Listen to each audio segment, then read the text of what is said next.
মানে স্বাধীনতা দিবসের প্রাককালে।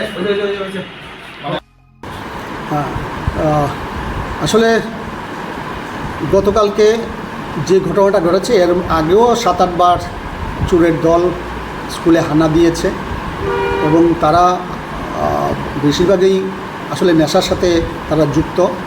এটা পুলিশ প্রশাসন থেকে যেমন আমাকে জানানো হয়েছে, লোকাল যারা পাবলিক তারাও আমাকে জানিয়েছে।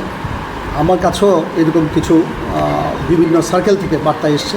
তো গতকালকে রাত্রে 12টা নাগাদ ওই চোর ঢুকেছে। চোর ঢুকে আমাদের যে কম্পিউটার রুম এটা ভেঙেছে, দরজা ভেঙে এখান থেকে 5টা ইউপিএস, দেন একটা ল্যাপটপ, দেন একটা ফ্যান, এরকম প্রায় 1 লক্ষ টাকার সামগ্রী তারা একেবারে গুছিয়ে নিয়েছিল, একটা প্যাকেটে করে গুছিয়ে নিয়েছিল। তারা শুধুমাত্র এগুলি নেবার প্রস্তুতি নিচ্ছিল।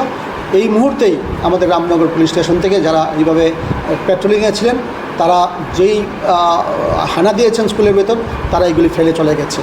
তো আমাকে সকালবেলা, তারা সমস্ত রাত্র ছিলেন, রামনগর পুলিশ থেকে সিকিউরিটি ছিলেন সমস্ত রাত্রে, সকালবেলা আমাকে জানিয়েছেন, আমিও চলে এসেছি তাড়াতাড়ি। তো এরপরে তারা আমাকে এগুলি আমাকে হ্যান্ড ওভার করেছেন। সেটা আসলে তারা নেশার সাথে যুক্ত থাকার কারণে তারা এমন একটা অবস্থা যে দামি দামি জিনিস কিন্তু এর আগে একটাও টাচ করিনি।